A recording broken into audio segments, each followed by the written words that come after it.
Let's be honest, it's a terrifying thought. You find yourself on the floor, you're alone, and just the idea of putting weight on your knees sends a jolt of pain through you. For so many of us over 60, this isn't some far-off what if, it's a real and frightening possibility.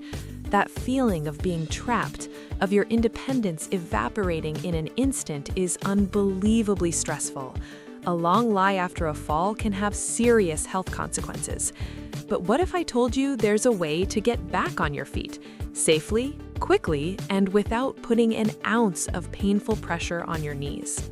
I'm a mobility specialist, and I've dedicated my career to helping people just like you reclaim their confidence and hold on to their independence.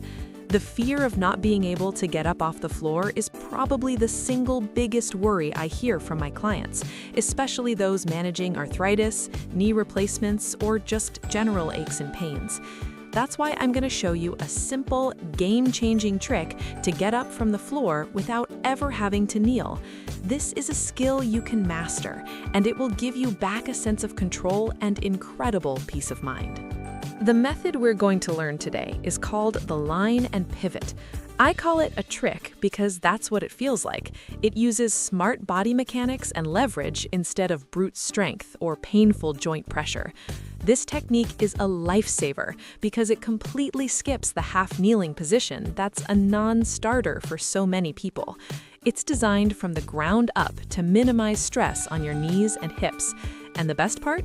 You don't need a single piece of special equipment, just your own body and a bit of practice. All right, let's walk through this together. I'm going to break it down into easy, bite-sized steps. The first few times you try this, remember to breathe and move slowly. First, if you're on your back, the most important thing is to stay calm. Take a breath. Now, gently let both of your knees fall out to the sides. Second, pick your stronger or more comfortable leg. We'll use the right leg for this example. Plant the sole of your right foot flat on the floor, getting it as close to your left knee as you can. Your right knee should now be pointing up at the ceiling. Third, here's the key. Place your right hand on the floor right next to your right hip and thigh. You're aiming to create one straight, solid line from your hand along your thigh all the way to your foot. This line is your secret weapon. Fourth, twist your upper body and place your left hand on the floor in front of you for extra support. You should now be propped up on 2 hands and 1 foot, with your body angled to the side. Fifth, this is the magic moment. Push firmly through your right leg to pivot your body. This powerful push from your leg is what does the heavy lifting, raising your hips right off the floor. As you pivot, you can sweep your left leg underneath you. Finally, from here, walk your hands closer to your body. Place both hands on your thighs for leverage and push yourself up all the way to a standing position. You did it! This technique is so effective because it cleverly spreads the load across your arms and the big muscles in your strongest leg, completely bypassing any direct pressure on your knees. It does, however, ask for a little hip flexibility and upper body strength, which is why practicing is key. I want you to practice this like a fire drill before you ever need it in an emergency. Start by trying it next to a sturdy chair or a couch.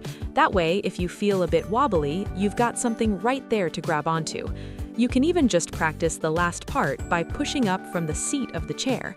While it's not about setting speed records, a great functional goal is to eventually perform this move in under 4 seconds. That's a fantastic benchmark for independence. To make this movement feel even smoother, you can build the exact strength you need with a few simple exercises, just a few minutes, a few times a week. First up, sit to stands. Using a sturdy chair, practice standing up and sitting back down without using your hands. The trick is to lean forward, get your nose out over your toes, and then push through your heels to stand. This builds pure leg power. Next, single leg stances. Balance on one leg for up to 30 seconds while holding on to a wall or chair for support.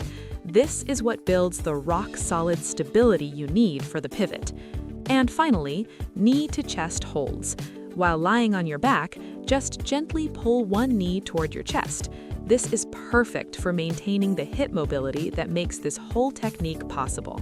If this video gave you a new tool for your independence and maybe a little spark of hope, I'd be so grateful if you'd take a second to like this video and subscribe to the channel. That fear of falling doesn't have to define you. When you have the right tools and you put in a little practice, you build the confidence of knowing that even if you end up on the floor, you have the skill to get yourself back up. You can absolutely maintain your independence. Remember this line and pivot trick. Practice it, own it, and take back your peace of mind. Now, stay safe and keep moving.